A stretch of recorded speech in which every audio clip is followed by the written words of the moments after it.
जीवन का महत्व। एक बार की बात है, एक राजा ने अपने 3 सबसे अच्छे मंत्रियों की परीक्षा लेनी चाहिए।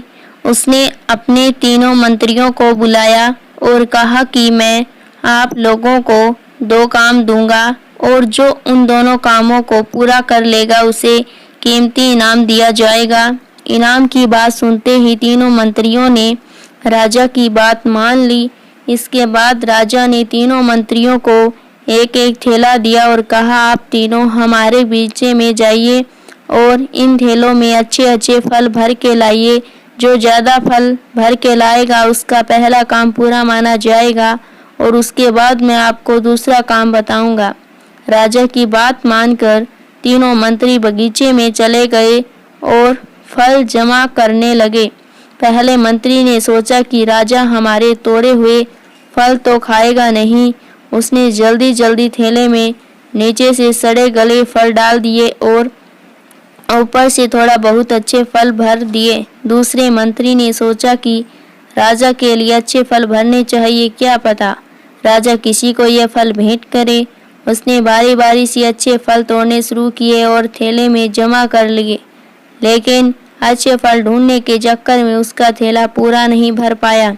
तीसरे मंत्री ने सोचा कि राजा के पास इतना समय तो है नहीं कि वो थैले खोल खोल कर हमारे फल की जांच करेगा। उसने इधर उधर से घास फूस जमा करी और थैले में भर दी, साथ ही ऊपर से 2-4 फल भी डाल दिए। घास फूस की वजह से उसका थैला पूरा भर गया। अगली सुबह वो तीनों दरबार में पहुंचे।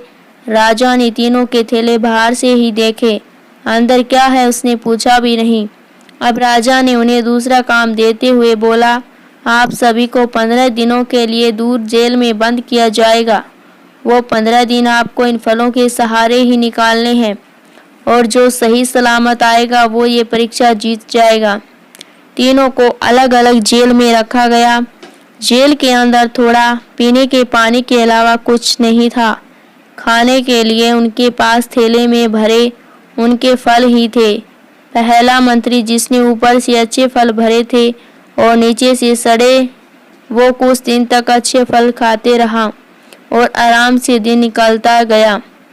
लेकिन बाद में जब उसे सड़े फल खाने पड़े तो वह बहुत बीमार हो गया। दूसरा मंत्री, जिसके थैले में कम और अच्छे फल थे, वो थोड़ा थोड़ा करके फल खाता गया और उसने सही सलामत अपने दिन निकाल लिए।